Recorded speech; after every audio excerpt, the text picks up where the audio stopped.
오늘은 마음을 편안하게 해주는 옛 이야기를 들려드리겠습니다. 눈을 감고 천천히 숨을 고르세요. 1.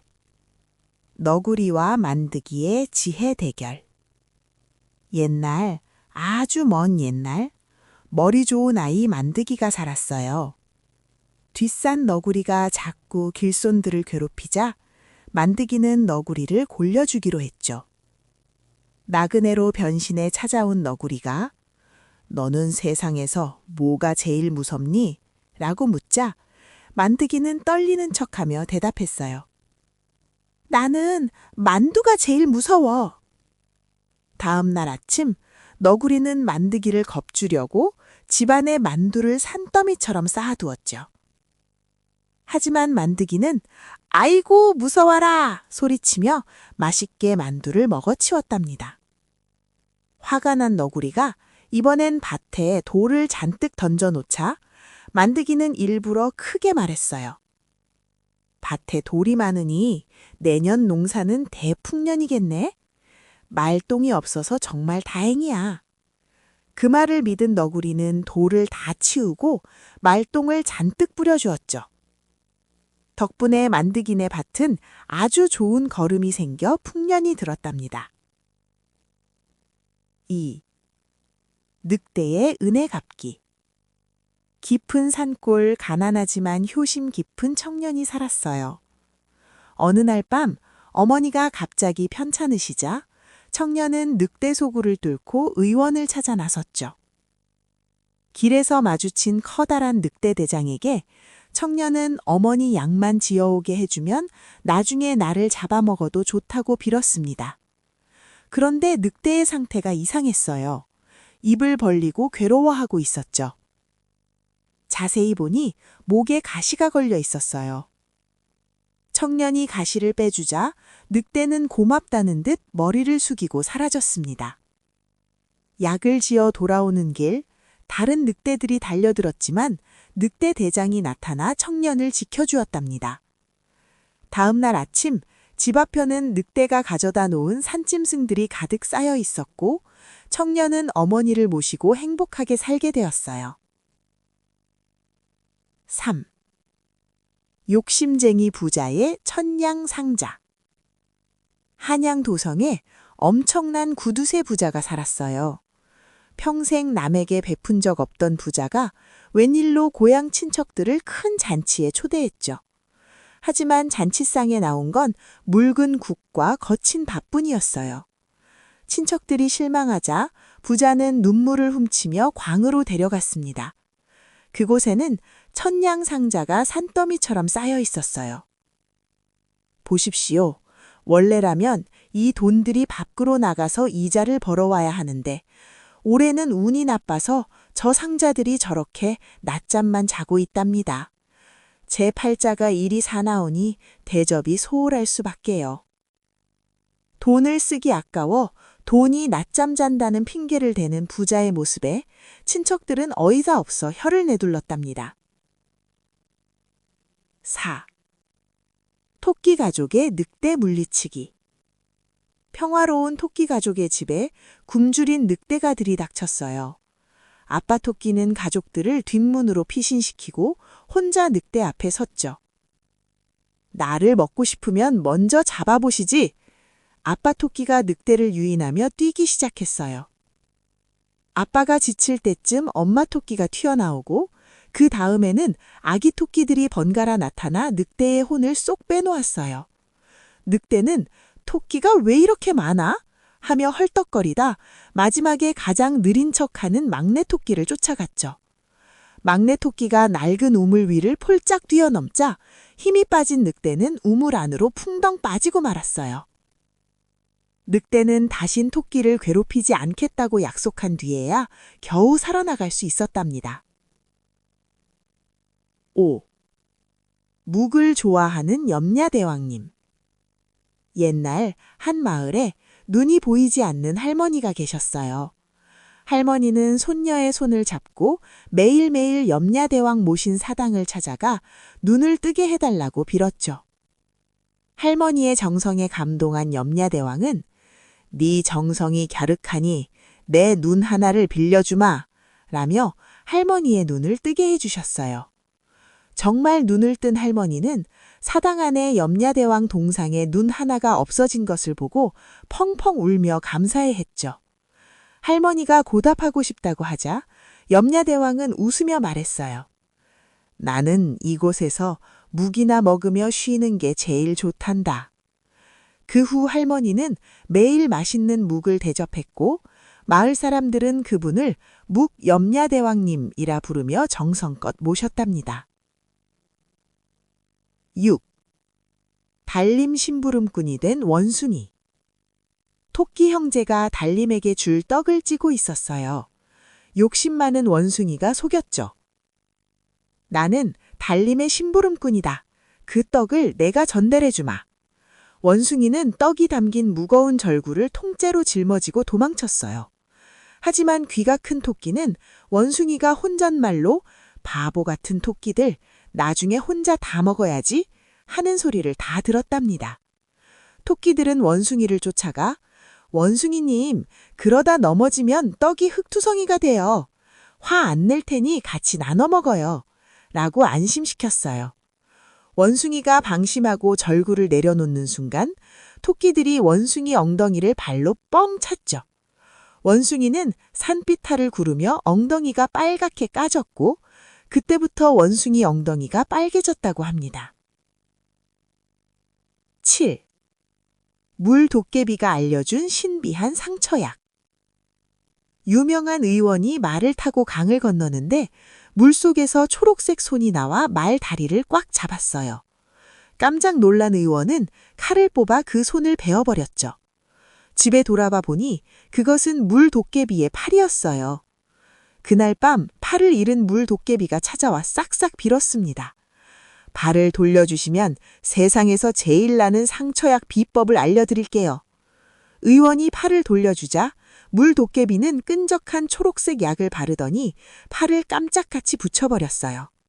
잠에서 깨보니 꿈이었나 싶었지만 마루에는 물도깨비의 발자국이 선명했죠. 의원은 그때 배운 비법으로 약을 만들어 전국의 상처 입은 사람들을 고쳐주며 큰 부자가 되었답니다. 8. 겁쟁이와 빨간 말뚝. 마을 다리 근처에 밤마다 목이 길게 늘어나는 귀신이 나온다는 소문이 돌았어요. 마을 칠성이는 친구들과 내기를 했죠. 귀신 앞에 빨간 말뚝을 받고 오면 돈을 주지. 칠성이는 호기롭게 나섰지만 다리에 가까워질수록 온몸이 벌벌 떨렸어요. 겨우 도착한 칠성이는 눈을 질끈 감고 땅에 말뚝을 쾅쾅 박았어요.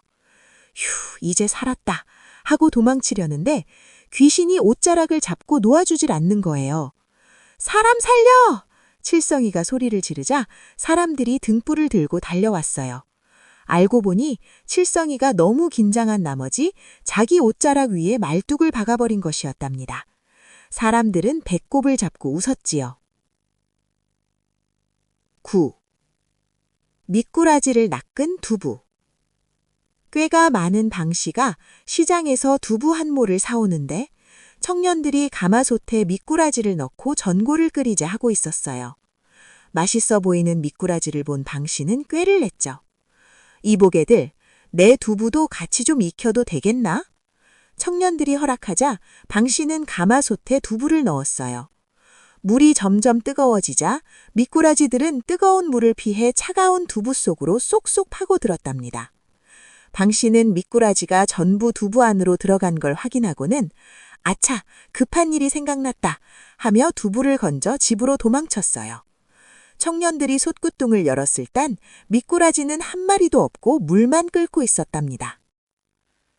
1. 삿갓 돌부처. 눈발이 거세지던 그해 마지막 날이었지. 정성껏 만든 삿갓 5개를 지고 길을 나섰는데 마을 어귀 돌부처님들이 하얗게 눈을 맞고 서 계시더군. 얼마나 추우실까. 팔아야 할 삿갓을 하나씩 씌워드리니 마음이 놓이는데 앞불싸. 보살님은 6분인데 삿갓은 5개뿐이라. 결국 내 머리에 쓴 낡은 삿갓까지 벗어 마지막 보살님께 씌워드리고 빈손으로 돌아왔지. 그런데 그날 밤 곤히 잠든 머리맡으로 은은한 노랫소리가 들려오지 않겠나? 삿갓 할아버지 댁이 어디냐? 고마운 마음 전하러 왔다.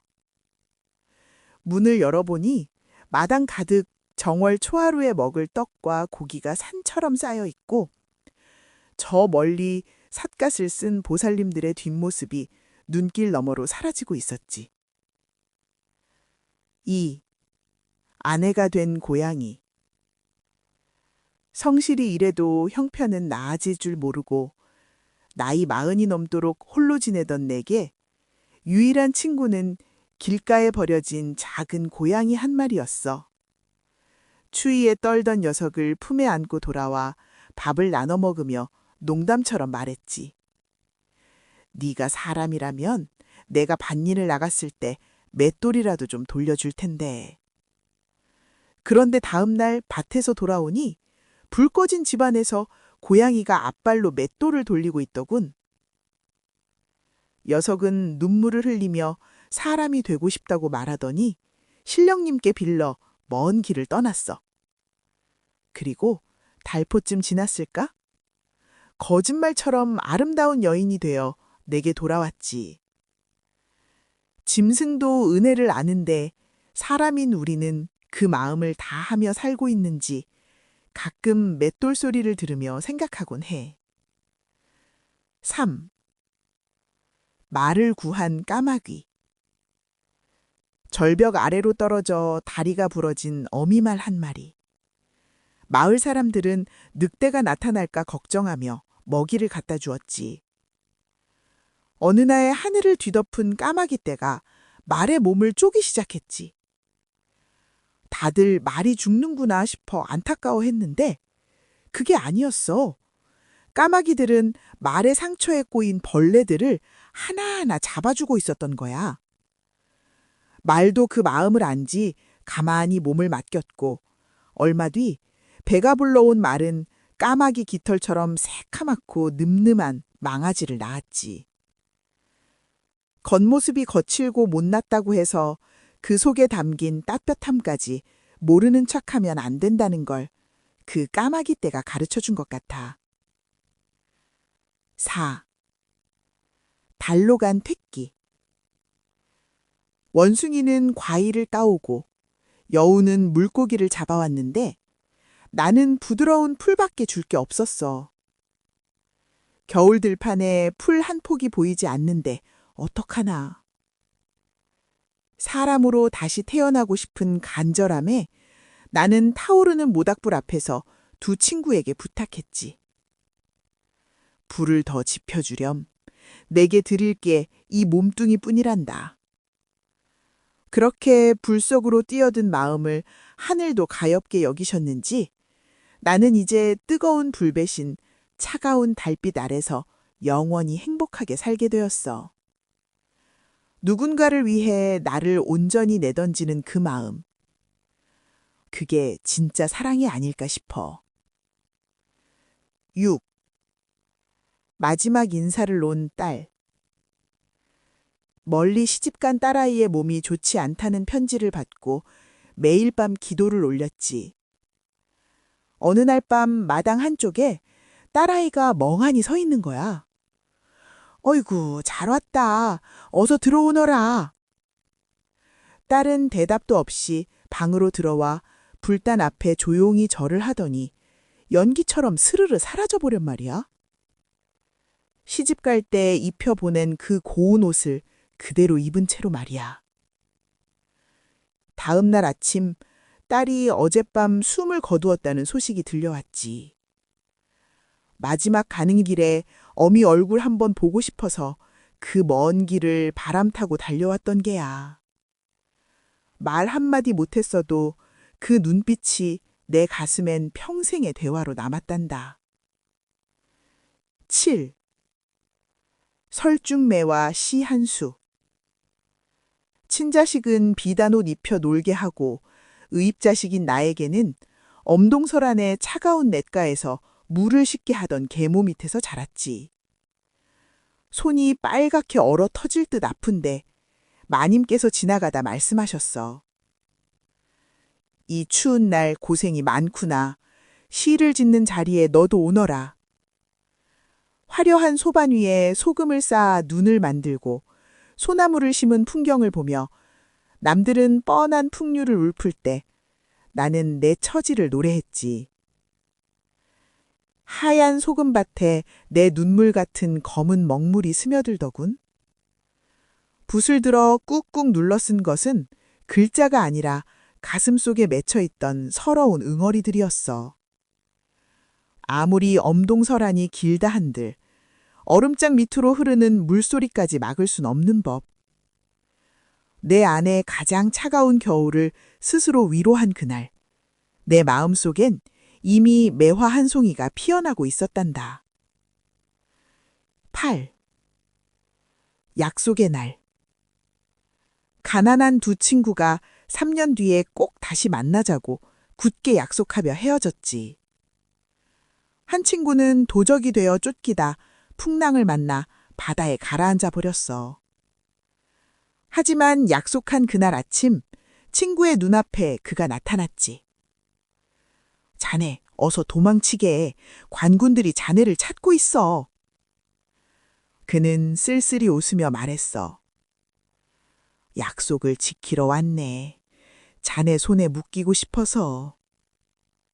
그날 밤 옥에 갇혔던 그는 연기처럼 사라졌고 그가 앉아있던 자리는 짠 바닷물로 흠뻑 젖어 있었지. 죽음조차 갈라놓지 못한 그 마음. 살면서 그런 친구 하나 두었다면 참으로 잘 산 인생이라 할 수 있지 않겠나?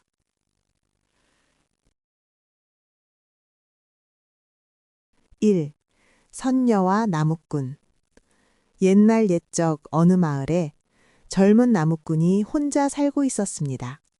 어느 날 나무꾼이 일을 하러 가다가 나비 한 마리가 거미줄에 걸려 괴로워하는 모습을 보았습니다. 아이고 불쌍해라. 나무꾼은 거미줄을 털어 나비를 살려주었습니다. 조금 더 가다 보니 이번에는 여우가 덫에 걸려 있었습니다. 이것도 참 딱하구나. 나무꾼은 덫을 풀어 여우를 놓아주었습니다. 또 한참을 가니 이번에는 꿩이 칡넝쿨에 휘감겨 몸부림치고 있었습니다. 큰일 났네. 나무꾼은 도끼로 칡을 베어 꿩을 구해주었습니다. 그날 낮 무렵 나무꾼이 샘터에 물을 기르러 갔는데 그곳에서 3명의 선녀가 목욕을 하고 있었습니다. 선녀들의 아름다움에 마음을 빼앗긴 나무꾼은 샘가에 벗어둔 날개옷 한 벌을 몰래 훔쳐 숲속에 숨겨버렸습니다. 잠시 뒤 선녀들이 돌아왔지만 그중 한 명만 하늘로 돌아갈 날개옷이 보이지 않았습니다.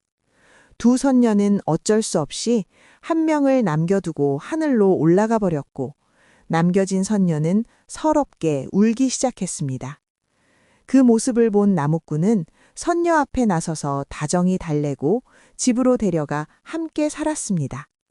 그리고 훔친 날개옷은 들키지 않도록 다락에 몰래 숨겨두었습니다. 세월이 흘러 둘은 부부가 되었습니다. 그런데 어느 날 산에서 돌아온 나무꾼은 선녀가 사라진 것을 알았습니다. 설마.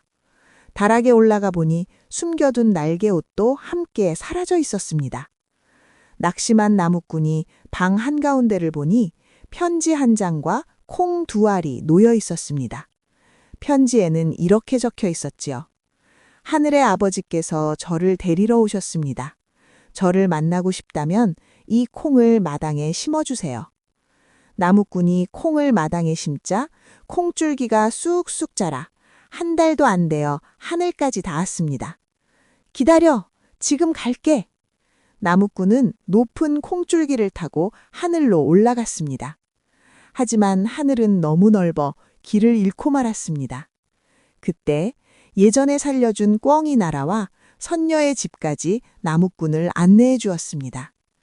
그런데 선녀를 만나기도 전에 선녀의 아버지가 나와 말했습니다. 딸을 만나고 싶다면 내가 뿌린 금빛 참깨를 내일까지 전부 주워오너라. 아버지는 금빛 참깨를 하늘에서 땅으로 뿌려버렸습니다.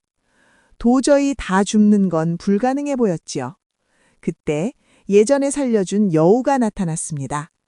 여우는 숲속의 동물들을 불러 모아 참깨를 한 알도 남김없이 모아주었습니다. 아버지는 마지못해 3명의 선녀를 데려오며 말했습니다. 땅에서 살던 내 딸을 골라라. 틀리면 하늘에서 떨어뜨리겠다. 하지만 세 선녀의 얼굴은 똑같았습니다. 누가 아내인지 알 수가 없었지요. 그 순간 예전에 살려준 나비가 날아와 가운데 선녀의 어깨에 살포옷이 내려앉았습니다. 알겠습니다. 제 아내는 가운데 선녀입니다. 나무꾼은 아내를 마치고 함께 땅으로 돌아와 오래오래 행복하게 살았다고 합니다. 2. 산 도깨비의 투명 망토. 옛날 어느 마을에 돌쇠라는 사내가 살고 있었습니다. 돌쇠는 머리가 아주 잘 돌아갔습니다. 말도 잘했고 눈치도 빨랐습니다. 하지만 한 가지 약점이 있었지요. 술을 무척 좋아했습니다. 아, 매일 공짜로 술을 마실 수 있다면 얼마나 좋을까?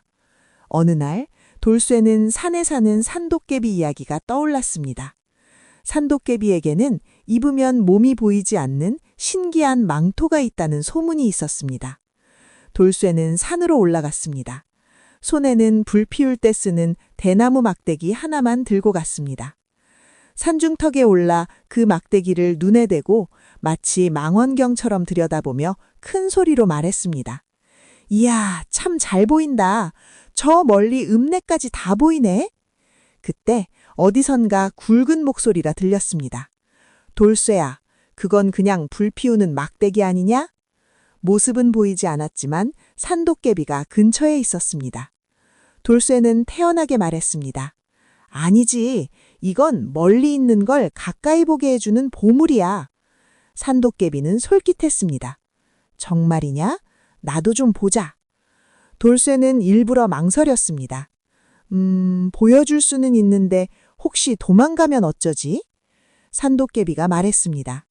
그럼 내 망토를 맡겨두마. 돌쇠는 그 말을 기다렸습니다. 산도깨비가 투명 망토를 벗어 건네자 돌쇠는 순식간에 그것을 걸쳤습니다. 그리고는 스르르 사라졌습니다. 어디 갔지?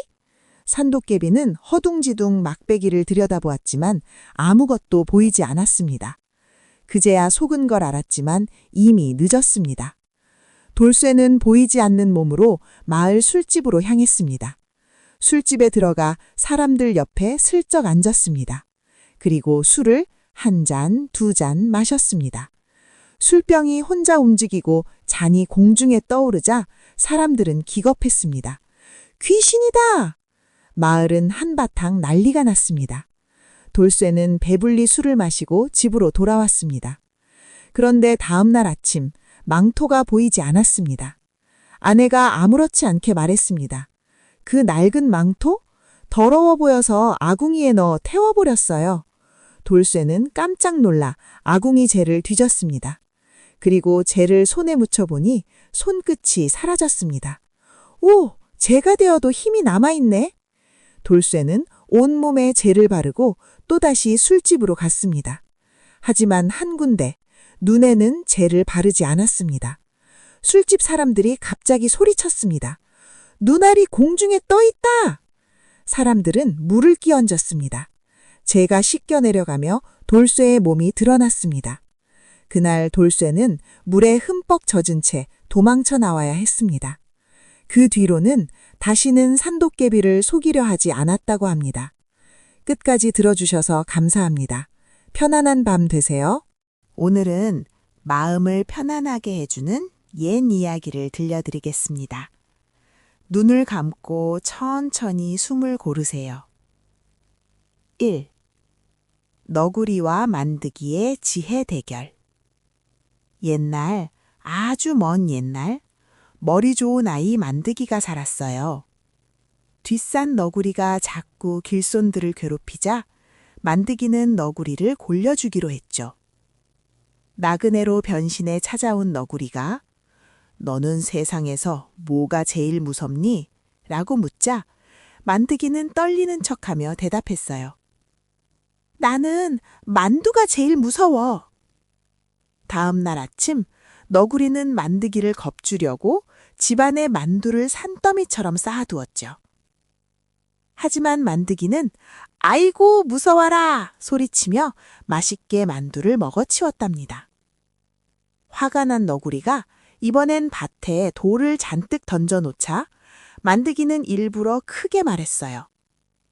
밭에 돌이 많으니 내년 농사는 대풍년이겠네.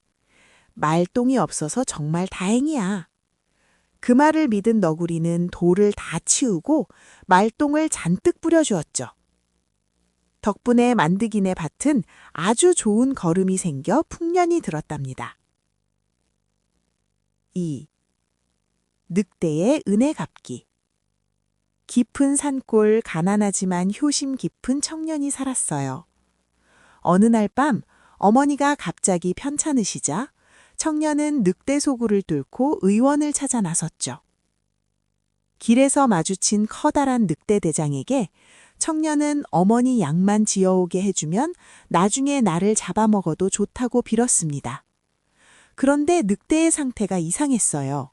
입을 벌리고 괴로워하고 있었죠. 자세히 보니 목에 가시가 걸려 있었어요. 청년이 가시를 빼주자 늑대는 고맙다는 듯 머리를 숙이고 사라졌습니다. 약을 지어 돌아오는 길, 다른 늑대들이 달려들었지만 늑대 대장이 나타나 청년을 지켜주었답니다. 다음 날 아침 집 앞에는 늑대가 가져다 놓은 산짐승들이 가득 쌓여 있었고 청년은 어머니를 모시고 행복하게 살게 되었어요. 3. 욕심쟁이 부자의 천냥상자. 한양 도성에 엄청난 구두쇠 부자가 살았어요. 평생 남에게 베푼 적 없던 부자가 웬일로 고향 친척들을 큰 잔치에 초대했죠. 하지만 잔치상에 나온 건 묽은 국과 거친 밥뿐이었어요. 친척들이 실망하자 부자는 눈물을 훔치며 광으로 데려갔습니다. 그곳에는 천냥상자가 산더미처럼 쌓여 있었어요. 보십시오. 원래라면 이 돈들이 밖으로 나가서 이자를 벌어와야 하는데 올해는 운이 나빠서 저 상자들이 저렇게 낮잠만 자고 있답니다. 제 팔자가 이리 사나우니 대접이 소홀할 수밖에요.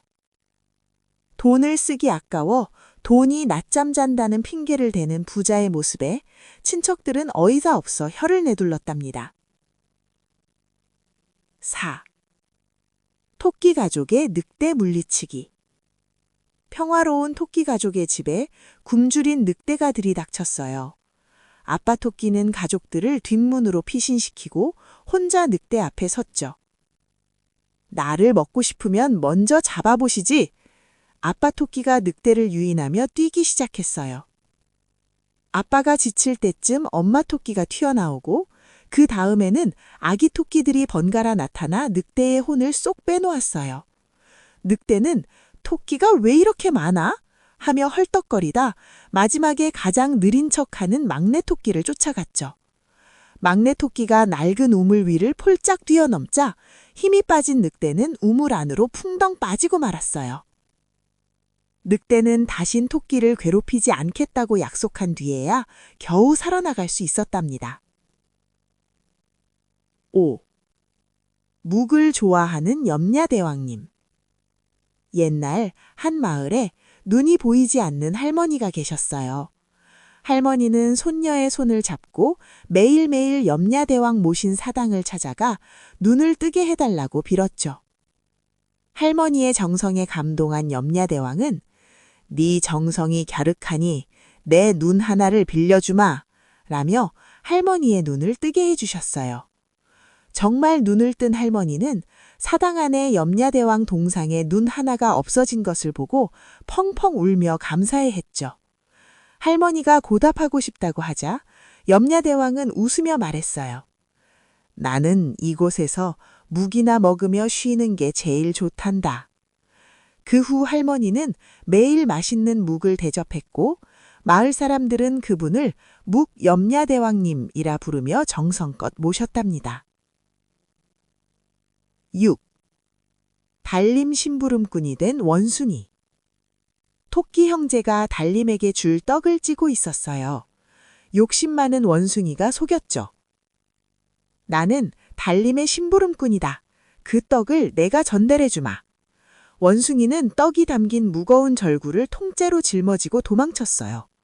하지만 귀가 큰 토끼는 원숭이가 혼잣말로 바보 같은 토끼들, 나중에 혼자 다 먹어야지 하는 소리를 다 들었답니다. 토끼들은 원숭이를 쫓아가 원숭이님, 그러다 넘어지면 떡이 흙투성이가 돼요. 화 안 낼 테니 같이 나눠 먹어요. 라고 안심시켰어요. 원숭이가 방심하고 절구를 내려놓는 순간 토끼들이 원숭이 엉덩이를 발로 뻥 찼죠. 원숭이는 산비탈을 구르며 엉덩이가 빨갛게 까졌고 그때부터 원숭이 엉덩이가 빨개졌다고 합니다. 7. 물도깨비가 알려준 신비한 상처약. 유명한 의원이 말을 타고 강을 건너는데 물속에서 초록색 손이 나와 말 다리를 꽉 잡았어요. 깜짝 놀란 의원은 칼을 뽑아 그 손을 베어버렸죠. 집에 돌아와 보니 그것은 물도깨비의 팔이었어요. 그날 밤 팔을 잃은 물도깨비가 찾아와 싹싹 빌었습니다. 발을 돌려주시면 세상에서 제일 나는 상처약 비법을 알려드릴게요. 의원이 팔을 돌려주자 물도깨비는 끈적한 초록색 약을 바르더니 팔을 깜짝같이 붙여버렸어요. 잠에서 깨보니 꿈이었나 싶었지만 마루에는 물도깨비의 발자국이 선명했죠. 의원은 그때 배운 비법으로 약을 만들어 전국의 상처 입은 사람들을 고쳐주며 큰 부자가 되었답니다. 8. 겁쟁이와 빨간 말뚝. 마을 다리 근처에 밤마다 목이 길게 늘어나는 귀신이 나온다는 소문이 돌았어요. 마을 칠성이는 친구들과 내기를 했죠. 귀신 앞에 빨간 말뚝을 받고 오면 돈을 주지. 칠성이는 호기롭게 나섰지만 다리에 가까워질수록 온몸이 벌벌 떨렸어요. 겨우 도착한 칠성이는 눈을 질끈 감고 땅에 말뚝을 쾅쾅 박았어요. 휴, 이제 살았다 하고 도망치려는데 귀신이 옷자락을 잡고 놓아주질 않는 거예요. 사람 살려! 칠성이가 소리를 지르자 사람들이 등불을 들고 달려왔어요. 알고 보니 칠성이가 너무 긴장한 나머지 자기 옷자락 위에 말뚝을 박아버린 것이었답니다. 사람들은 배꼽을 잡고 웃었지요. 9. 미꾸라지를 낚은 두부. 꾀가 많은 방씨가 시장에서 두부 한 모를 사오는데 청년들이 가마솥에 미꾸라지를 넣고 전골을 끓이자 하고 있었어요. 맛있어 보이는 미꾸라지를 본 방씨는 꾀를 냈죠. 이보게들, 내 두부도 같이 좀 익혀도 되겠나? 청년들이 허락하자 방씨는 가마솥에 두부를 넣었어요. 물이 점점 뜨거워지자 미꾸라지들은 뜨거운 물을 피해 차가운 두부 속으로 쏙쏙 파고들었답니다. 방씨는 미꾸라지가 전부 두부 안으로 들어간 걸 확인하고는 아차, 급한 일이 생각났다 하며 두부를 건져 집으로 도망쳤어요.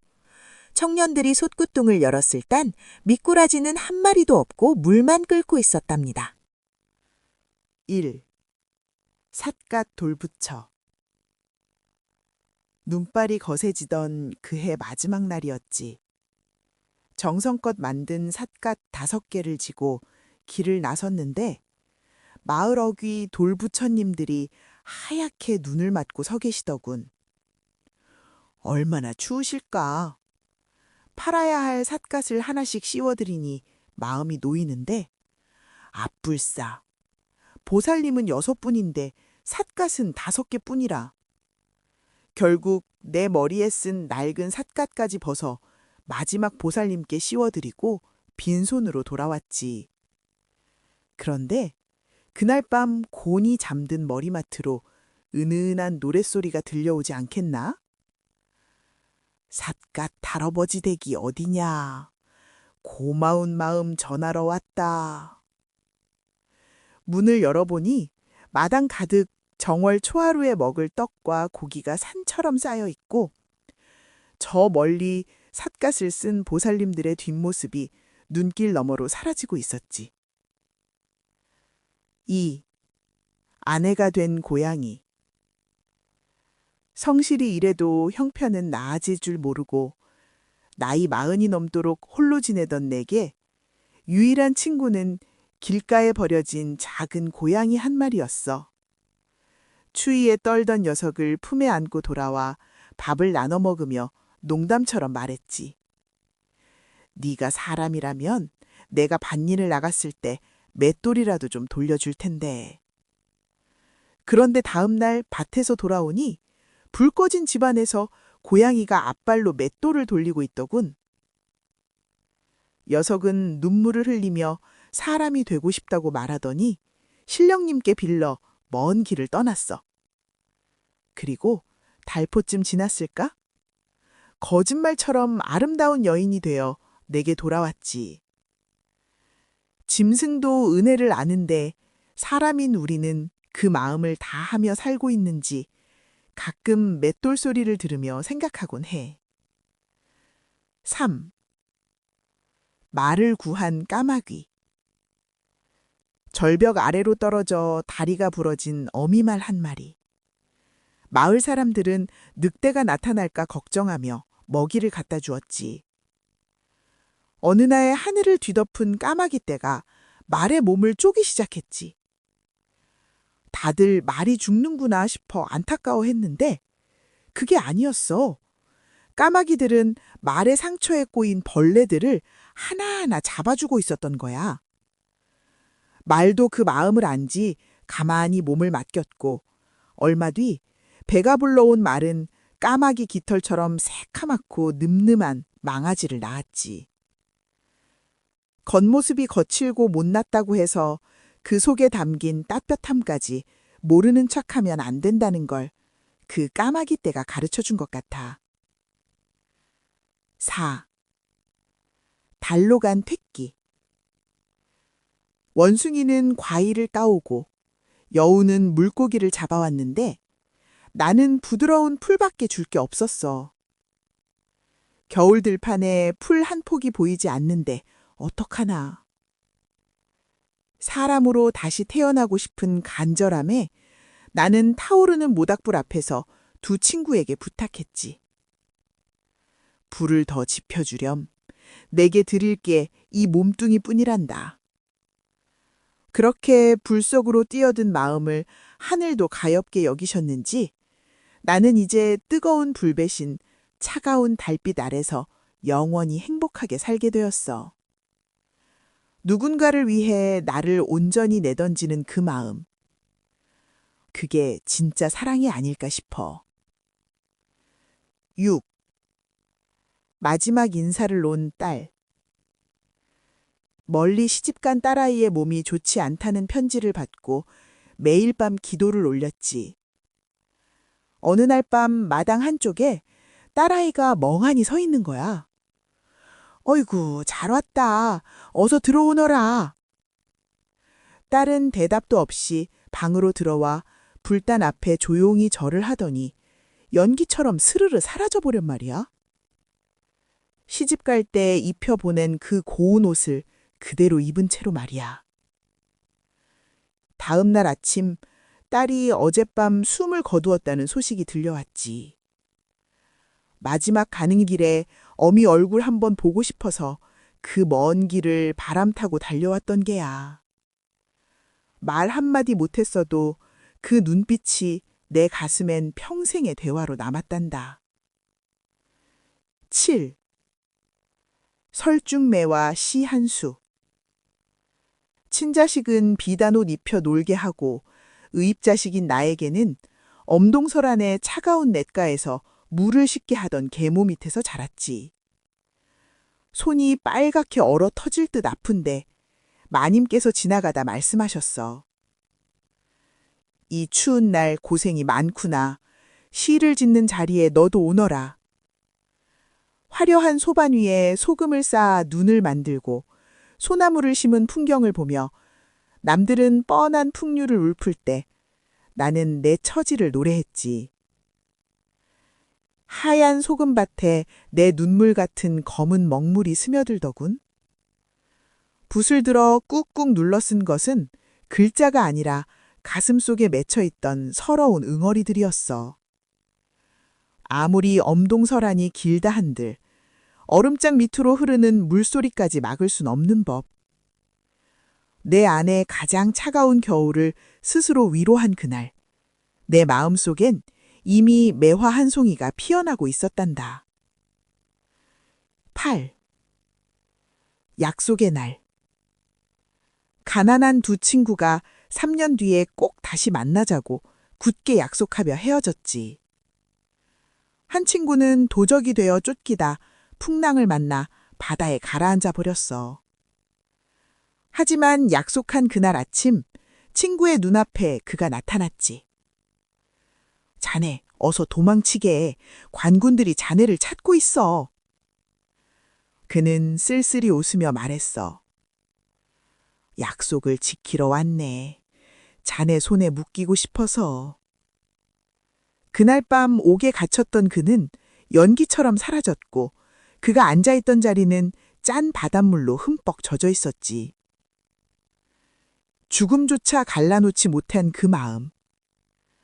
살면서 그런 친구 하나 두었다면 참으로 잘 산 인생이라 할 수 있지 않겠나?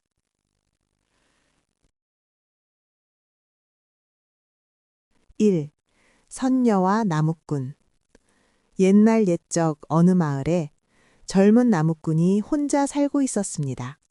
어느 날 나무꾼이 일을 하러 가다가 나비 한 마리가 거미줄에 걸려 괴로워하는 모습을 보았습니다. 아이고 불쌍해라. 나무꾼은 거미줄을 털어 나비를 살려주었습니다. 조금 더 가다 보니 이번에는 여우가 덫에 걸려 있었습니다. 이것도 참 딱하구나. 나무꾼은 덫을 풀어 여우를 놓아주었습니다. 또 한참을 가니 이번에는 꿩이 칡넝쿨에 휘감겨 몸부림치고 있었습니다. 큰일 났네. 나무꾼은 도끼로 칡을 베어 꿩을 구해주었습니다. 그날 낮 무렵 나무꾼이 샘터에 물을 기르러 갔는데 그곳에서 3명의 선녀가 목욕을 하고 있었습니다. 선녀들의 아름다움에 마음을 빼앗긴 나무꾼은 샘가에 벗어둔 날개옷 한 벌을 몰래 훔쳐 숲속에 숨겨버렸습니다. 잠시 뒤 선녀들이 돌아왔지만 그중 한 명만 하늘로 돌아갈 날개옷이 보이지 않았습니다. 두 선녀는 어쩔 수 없이 한 명을 남겨두고 하늘로 올라가 버렸고 남겨진 선녀는 서럽게 울기 시작했습니다. 그 모습을 본 나무꾼은 선녀 앞에 나서서 다정히 달래고 집으로 데려가 함께 살았습니다. 그리고 훔친 날개옷은 들키지 않도록 다락에 몰래 숨겨두었습니다. 세월이 흘러 둘은 부부가 되었습니다. 그런데 어느 날 산에서 돌아온 나무꾼은 선녀가 사라진 것을 알았습니다. 설마. 다락에 올라가 보니 숨겨둔 날개옷도 함께 사라져 있었습니다. 낙심한 나무꾼이 방 한가운데를 보니 편지 한 장과 콩 2알이 놓여 있었습니다. 편지에는 이렇게 적혀 있었지요. 하늘의 아버지께서 저를 데리러 오셨습니다. 저를 만나고 싶다면 이 콩을 마당에 심어주세요. 나무꾼이 콩을 마당에 심자 콩줄기가 쑥쑥 자라 한 달도 안 되어 하늘까지 닿았습니다. 기다려! 지금 갈게! 나무꾼은 높은 콩줄기를 타고 하늘로 올라갔습니다. 하지만 하늘은 너무 넓어 길을 잃고 말았습니다. 그때 예전에 살려준 꿩이 날아와 선녀의 집까지 나무꾼을 안내해 주었습니다. 그런데 선녀를 만나기도 전에 선녀의 아버지가 나와 말했습니다. 딸을 만나고 싶다면 내가 뿌린 금빛 참깨를 내일까지 전부 주워오너라. 아버지는 금빛 참깨를 하늘에서 땅으로 뿌려버렸습니다. 도저히 다 줍는 건 불가능해 보였지요. 그때 예전에 살려준 여우가 나타났습니다. 여우는 숲속의 동물들을 불러 모아 참깨를 한 알도 남김없이 모아주었습니다. 아버지는 마지못해 3명의 선녀를 데려오며 말했습니다. 땅에서 살던 내 딸을 골라라. 틀리면 하늘에서 떨어뜨리겠다. 하지만 세 선녀의 얼굴은 똑같았습니다. 누가 아내인지 알 수가 없었지요. 그 순간 예전에 살려준 나비가 날아와 가운데 선녀의 어깨에 살포옷이 내려앉았습니다. 알겠습니다. 제 아내는 가운데 선녀입니다. 나무꾼은 아내를 마치고 함께 땅으로 돌아와 오래오래 행복하게 살았다고 합니다. 2. 산도깨비의 투명망토. 옛날 어느 마을에 돌쇠라는 사내가 살고 있었습니다. 돌쇠는 머리가 아주 잘 돌아갔습니다. 말도 잘했고 눈치도 빨랐습니다. 하지만 한 가지 약점이 있었지요. 술을 무척 좋아했습니다. 아, 매일 공짜로 술을 마실 수 있다면 얼마나 좋을까? 어느 날 돌쇠는 산에 사는 산도깨비 이야기가 떠올랐습니다. 산도깨비에게는 입으면 몸이 보이지 않는 신기한 망토가 있다는 소문이 있었습니다. 돌쇠는 산으로 올라갔습니다. 손에는 불 피울 때 쓰는 대나무 막대기 하나만 들고 갔습니다. 산중턱에 올라 그 막대기를 눈에 대고 마치 망원경처럼 들여다보며 큰 소리로 말했습니다. 이야, 참 잘 보인다. 저 멀리 읍내까지 다 보이네. 그때 어디선가 굵은 목소리가 들렸습니다. 돌쇠야, 그건 그냥 불 피우는 막대기 아니냐? 모습은 보이지 않았지만 산도깨비가 근처에 있었습니다. 돌쇠는 태연하게 말했습니다. 아니지, 이건 멀리 있는 걸 가까이 보게 해주는 보물이야. 산도깨비는 솔깃했습니다. 정말이냐? 나도 좀 보자. 돌쇠는 일부러 망설였습니다. 보여줄 수는 있는데 혹시 도망가면 어쩌지? 산도깨비가 말했습니다. 그럼 내 망토를 맡겨두마. 돌쇠는 그 말을 기다렸습니다. 산도깨비가 투명 망토를 벗어 건네자 돌쇠는 순식간에 그것을 걸쳤습니다. 그리고는 스르르 사라졌습니다. 어디 갔지? 산도깨비는 허둥지둥 막대기를 들여다보았지만 아무것도 보이지 않았습니다. 그제야 속은 걸 알았지만 이미 늦었습니다. 돌쇠는 보이지 않는 몸으로 마을 술집으로 향했습니다. 술집에 들어가 사람들 옆에 슬쩍 앉았습니다. 그리고 술을 한 잔, 두 잔 마셨습니다. 술병이 혼자 움직이고 잔이 공중에 떠오르자 사람들은 기겁했습니다. 귀신이다! 마을은 한바탕 난리가 났습니다. 돌쇠는 배불리 술을 마시고 집으로 돌아왔습니다. 그런데 다음 날 아침 망토가 보이지 않았습니다. 아내가 아무렇지 않게 말했습니다. 그 낡은 망토? 더러워 보여서 아궁이에 넣어 태워버렸어요. 돌쇠는 깜짝 놀라 아궁이 재를 뒤졌습니다. 그리고 재를 손에 묻혀보니 손끝이 사라졌습니다. 오! 재가 되어도 힘이 남아있네. 돌쇠는 온몸에 재를 바르고 또다시 술집으로 갔습니다. 하지만 한 군데, 눈에는 재를 바르지 않았습니다. 술집 사람들이 갑자기 소리쳤습니다. 눈알이 공중에 떠 있다! 사람들은 물을 끼얹었습니다. 재가 씻겨 내려가며 돌쇠의 몸이 드러났습니다. 그날 돌쇠는 물에 흠뻑 젖은 채 도망쳐 나와야 했습니다. 그 뒤로는 다시는 산도깨비를 속이려 하지 않았다고 합니다. 끝까지 들어주셔서 감사합니다.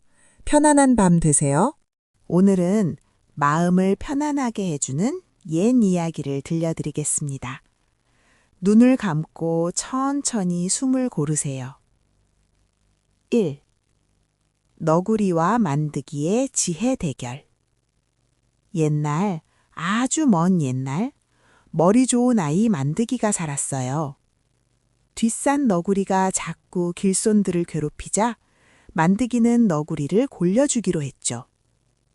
나그네로 변신해 찾아온 너구리가 너는 세상에서 뭐가 제일 무섭니? 라고 묻자 만드기는 떨리는 척하며 대답했어요. 나는 만두가 제일 무서워. 다음 날 아침 너구리는 만드기를 겁주려고 집안에 만두를 산더미처럼 쌓아두었죠. 하지만 만드기는 아이고 무서워라 소리치며 맛있게 만두를 먹어치웠답니다. 화가 난 너구리가 이번엔 밭에 돌을 잔뜩 던져놓자 만드기는 일부러 크게 말했어요.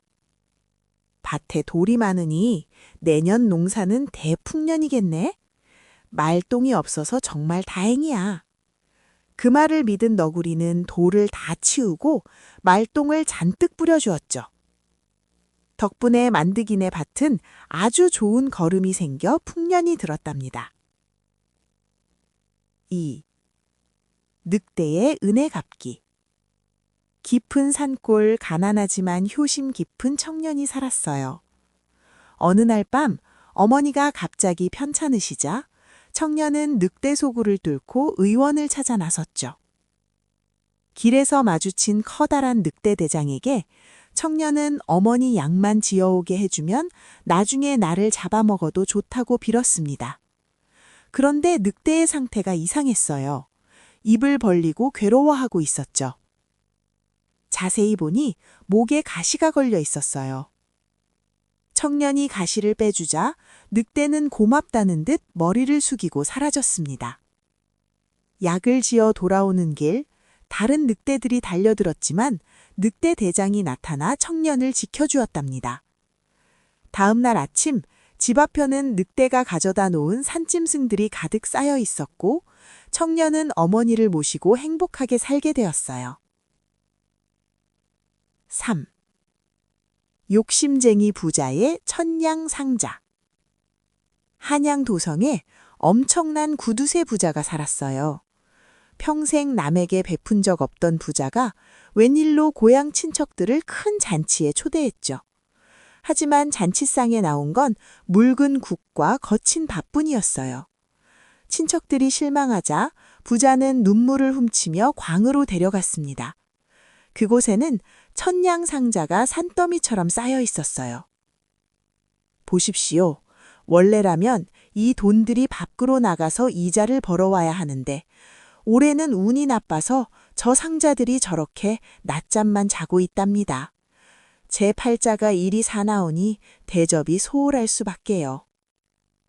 돈을 쓰기 아까워 돈이 낮잠 잔다는 핑계를 대는 부자의 모습에 친척들은 어이가 없어 혀를 내둘렀답니다. 4. 토끼 가족의 늑대 물리치기. 평화로운 토끼 가족의 집에 굶주린 늑대가 들이닥쳤어요. 아빠 토끼는 가족들을 뒷문으로 피신시키고 혼자 늑대 앞에 섰죠. 나를 먹고 싶으면 먼저 잡아보시지. 아빠 토끼가 늑대를 유인하며 뛰기 시작했어요. 아빠가 지칠 때쯤 엄마 토끼가 튀어나오고 그 다음에는 아기 토끼들이 번갈아 나타나 늑대의 혼을 쏙 빼놓았어요. 늑대는 토끼가 왜 이렇게 많아? 하며 헐떡거리다 마지막에 가장 느린 척하는 막내 토끼를 쫓아갔죠. 막내 토끼가 낡은 우물 위를 폴짝 뛰어넘자 힘이 빠진 늑대는 우물 안으로 풍덩 빠지고 말았어요. 늑대는 다신 토끼를 괴롭히지 않겠다고 약속한 뒤에야 겨우 살아나갈 수 있었답니다. 5. 묵을 좋아하는 염냐대왕님. 옛날 한 마을에 눈이 보이지 않는 할머니가 계셨어요. 할머니는 손녀의 손을 잡고 매일매일 염냐대왕 모신 사당을 찾아가 눈을 뜨게 해달라고 빌었죠. 할머니의 정성에 감동한 염냐대왕은 네 정성이 갸륵하니 내 눈 하나를 빌려주마 라며 할머니의 눈을 뜨게 해주셨어요. 정말 눈을 뜬 할머니는 사당 안에 염냐대왕 동상에 눈 하나가 없어진 것을 보고 펑펑 울며 감사해했죠. 할머니가 고답하고 싶다고 하자 염냐대왕은 웃으며 말했어요. 나는 이곳에서 묵이나 먹으며 쉬는 게 제일 좋단다. 그 후 할머니는 매일 맛있는 묵을 대접했고 마을 사람들은 그분을 묵 염냐대왕님이라 부르며 정성껏 모셨답니다. 6. 달림 심부름꾼이 된 원숭이. 토끼 형제가 달림에게 줄 떡을 찌고 있었어요. 욕심 많은 원숭이가 속였죠. 나는 달림의 심부름꾼이다. 그 떡을 내가 전달해 주마. 원숭이는 떡이 담긴 무거운 절구를 통째로 짊어지고 도망쳤어요. 하지만 귀가 큰 토끼는 원숭이가 혼잣말로 바보 같은 토끼들, 나중에 혼자 다 먹어야지 하는 소리를 다 들었답니다. 토끼들은 원숭이를 쫓아가 원숭이님, 그러다 넘어지면 떡이 흙투성이가 돼요. 화 안 낼 테니 같이 나눠 먹어요. 라고 안심시켰어요. 원숭이가 방심하고 절구를 내려놓는 순간 토끼들이 원숭이 엉덩이를 발로 뻥 찼죠. 원숭이는 산비탈을 구르며 엉덩이가 빨갛게 까졌고 그때부터 원숭이 엉덩이가 빨개졌다고 합니다. 7. 물도깨비가 알려준 신비한 상처약. 유명한 의원이 말을 타고 강을 건너는데 물속에서 초록색 손이 나와 말 다리를 꽉 잡았어요. 깜짝 놀란 의원은 칼을 뽑아 그 손을 베어버렸죠. 집에 돌아와 보니 그것은 물도깨비의 팔이었어요. 그날 밤 팔을 잃은 물도깨비가 찾아와 싹싹 빌었습니다. 발을 돌려주시면 세상에서 제일 나는 상처약 비법을 알려드릴게요. 의원이 팔을 돌려주자 물도깨비는 끈적한 초록색 약을 바르더니 팔을 깜짝같이 붙여버렸어요. 잠에서 깨보니 꿈이었나 싶었지만 마루에는 물도깨비의 발자국이 선명했죠. 의원은 그때 배운 비법으로 약을 만들어 전국의 상처 입은 사람들을 고쳐주며 큰 부자가 되었답니다. 8. 겁쟁이와 빨간 말뚝.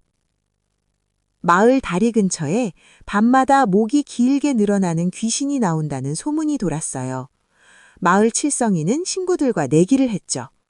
귀신 앞에 빨간 말뚝을 받고 오면 돈을 주지. 칠성이는 호기롭게 나섰지만 다리에 가까워질수록 온몸이 벌벌 떨렸어요. 겨우 도착한 칠성이는 눈을 질끈 감고 땅에 말뚝을 쾅쾅 박았어요. 휴, 이제 살았다 하고 도망치려는데 귀신이 옷자락을 잡고 놓아주질 않는 거예요. 사람 살려! 칠성이가 소리를 지르자 사람들이 등불을 들고 달려왔어요. 알고 보니 칠성이가 너무 긴장한 나머지 자기 옷자락 위에 말뚝을 박아버린 것이었답니다. 사람들은 배꼽을 잡고 웃었지요. 9. 미꾸라지를 낚은 두부. 꾀가 많은 방씨가 시장에서 두부 한 모를 사오는데 청년들이 가마솥에 미꾸라지를 넣고 전골을 끓이자 하고 있었어요. 맛있어 보이는 미꾸라지를 본 방씨는 꾀를 냈죠. 이보게들, 내 두부도 같이 좀 익혀도 되겠나? 청년들이 허락하자 방씨는 가마솥에 두부를 넣었어요. 물이 점점 뜨거워지자 미꾸라지들은 뜨거운 물을 피해 차가운 두부 속으로 쏙쏙 파고들었답니다.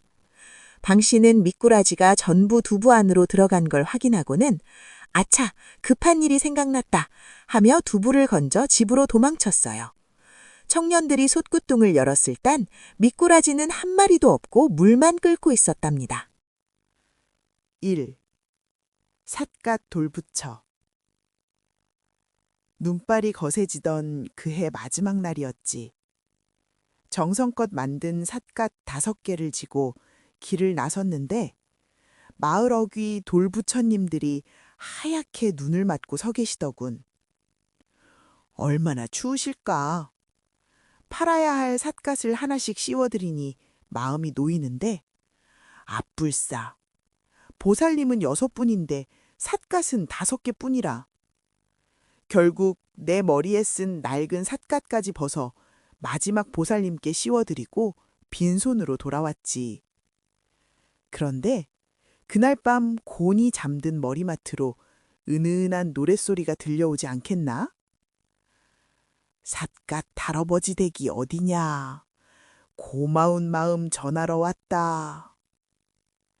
문을 열어보니 마당 가득 정월 초하루에 먹을 떡과 고기가 산처럼 쌓여 있고 저 멀리 삿갓을 쓴 보살님들의 뒷모습이 눈길 너머로 사라지고 있었지. 2. 아내가 된 고양이. 성실히 일해도 형편은 나아질 줄 모르고 나이 40이 넘도록 홀로 지내던 내게 유일한 친구는 길가에 버려진 작은 고양이 한 마리였어. 추위에 떨던 녀석을 품에 안고 돌아와 밥을 나눠 먹으며 농담처럼 말했지. 네가 사람이라면 내가 밭일을 나갔을 때 맷돌이라도 좀 돌려줄 텐데. 그런데 다음 날 밭에서 돌아오니 불 꺼진 집안에서 고양이가 앞발로 맷돌을 돌리고 있더군. 녀석은 눈물을 흘리며 사람이 되고 싶다고 말하더니 신령님께 빌러 먼 길을 떠났어. 그리고 달포쯤 지났을까? 거짓말처럼 아름다운 여인이 되어 내게 돌아왔지. 짐승도 은혜를 아는데 사람인 우리는 그 마음을 다하며 살고 있는지 가끔 맷돌 소리를 들으며 생각하곤 해. 3. 말을 구한 까마귀. 절벽 아래로 떨어져 다리가 부러진 어미말 한 마리. 마을 사람들은 늑대가 나타날까 걱정하며 먹이를 갖다 주었지. 어느 날 하늘을 뒤덮은 까마귀 떼가 말의 몸을 쪼기 시작했지. 다들 말이 죽는구나 싶어 안타까워했는데 그게 아니었어. 까마귀들은 말의 상처에 꼬인 벌레들을 하나하나 잡아주고 있었던 거야. 말도 그 마음을 안지 가만히 몸을 맡겼고 얼마 뒤 배가 불러온 말은 까마귀 깃털처럼 새카맣고 늠름한 망아지를 낳았지. 겉모습이 거칠고 못났다고 해서 그 속에 담긴 따뜻함까지 모르는 척하면 안 된다는 걸 그 까마귀 떼가 가르쳐 준 것 같아. 4. 달로 간 퇴끼. 원숭이는 과일을 따오고 여우는 물고기를 잡아왔는데 나는 부드러운 풀밖에 줄 게 없었어. 겨울 들판에 풀 한 폭이 보이지 않는데 어떡하나. 사람으로 다시 태어나고 싶은 간절함에 나는 타오르는 모닥불 앞에서 두 친구에게 부탁했지. 불을 더 지펴주렴. 내게 드릴 게 이 몸뚱이뿐이란다. 그렇게 불 속으로 뛰어든 마음을 하늘도 가엾게 여기셨는지 나는 이제 뜨거운 불 대신 차가운 달빛 아래서 영원히 행복하게 살게 되었어. 누군가를 위해 나를 온전히 내던지는 그 마음. 그게 진짜 사랑이 아닐까 싶어. 6. 마지막 인사를 놓은 딸. 멀리 시집간 딸아이의 몸이 좋지 않다는 편지를 받고 매일 밤 기도를 올렸지. 어느 날 밤 마당 한쪽에 딸아이가 멍하니 서 있는 거야. 어이구, 잘 왔다. 어서 들어오너라. 딸은 대답도 없이 방으로 들어와 불단 앞에 조용히 절을 하더니 연기처럼 스르르 사라져버렸 말이야. 시집 갈 때 입혀보낸 그 고운 옷을 그대로 입은 채로 말이야. 다음 날 아침 딸이 어젯밤 숨을 거두었다는 소식이 들려왔지. 마지막 가는 길에 어미 얼굴 한번 보고 싶어서 그 먼 길을 바람 타고 달려왔던 게야.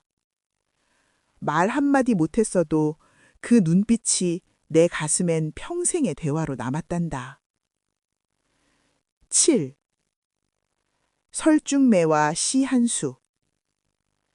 친자식은 비단 옷 입혀 놀게 하고 의입자식인 나에게는 엄동설 안의 차가운 냇가에서 물을 씻게 하던 계모 밑에서 자랐지. 손이 빨갛게 얼어 터질 듯 아픈데 마님께서 지나가다 말씀하셨어. 이 추운 날 고생이 많구나. 시를 짓는 자리에 너도 오너라. 화려한 소반 위에 소금을 쌓아 눈을 만들고 소나무를 심은 풍경을 보며 남들은 뻔한 풍류를 울풀 때 나는 내 처지를 노래했지. 하얀 소금밭에 내 눈물 같은 검은 먹물이 스며들더군. 붓을 들어 꾹꾹 눌러 쓴 것은 글자가 아니라 가슴 속에 맺혀 있던 서러운 응어리들이었어. 아무리 엄동설안이 길다 한들 얼음장 밑으로 흐르는 물소리까지 막을 순 없는 법. 내 안에 가장 차가운 겨울을 스스로 위로한 그날, 내 마음속엔 이미 매화 한 송이가 피어나고 있었단다. 8. 약속의 날. 가난한 두 친구가 3년 뒤에 꼭 다시 만나자고 굳게 약속하며 헤어졌지. 한 친구는 도적이 되어 쫓기다 풍랑을 만나 바다에 가라앉아 버렸어. 하지만 약속한 그날 아침, 친구의 눈앞에 그가 나타났지. 자네, 어서 도망치게. 관군들이 자네를 찾고 있어. 그는 쓸쓸히 웃으며 말했어. 약속을 지키러 왔네. 자네 손에 묶이고 싶어서. 그날 밤 옥에 갇혔던 그는 연기처럼 사라졌고 그가 앉아있던 자리는 짠 바닷물로 흠뻑 젖어 있었지. 죽음조차 갈라놓지 못한 그 마음. 살면서 그런 친구 하나 두었다면 참으로 잘 산 인생이라 할 수 있지 않겠나?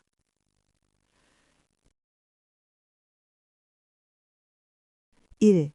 선녀와 나무꾼. 옛날 옛적 어느 마을에 젊은 나무꾼이 혼자 살고 있었습니다. 어느 날 나무꾼이 일을 하러 가다가 나비 한 마리가 거미줄에 걸려 괴로워하는 모습을 보았습니다. 아이고 불쌍해라. 나무꾼은 거미줄을 털어 나비를 살려주었습니다. 조금 더 가다 보니 이번에는 여우가 덫에 걸려 있었습니다.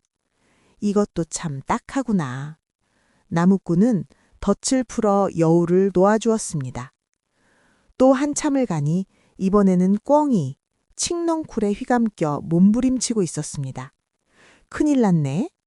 나무꾼은 도끼로 칡을 베어 꿩을 구해주었습니다. 그날 낮 무렵 나무꾼이 샘터에 물을 기르러 갔는데 그곳에서 3명의 선녀가 목욕을 하고 있었습니다.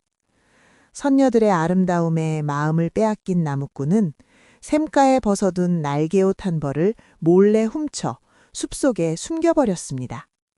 잠시 뒤 선녀들이 돌아왔지만 그중 한 명만 하늘로 돌아갈 날개옷이 보이지 않았습니다. 두 선녀는 어쩔 수 없이 한 명을 남겨두고 하늘로 올라가 버렸고 남겨진 선녀는 서럽게 울기 시작했습니다. 그 모습을 본 나무꾼은 선녀 앞에 나서서 다정히 달래고 집으로 데려가 함께 살았습니다. 그리고 훔친 날개옷은 들키지 않도록 다락에 몰래 숨겨두었습니다. 세월이 흘러 둘은 부부가 되었습니다.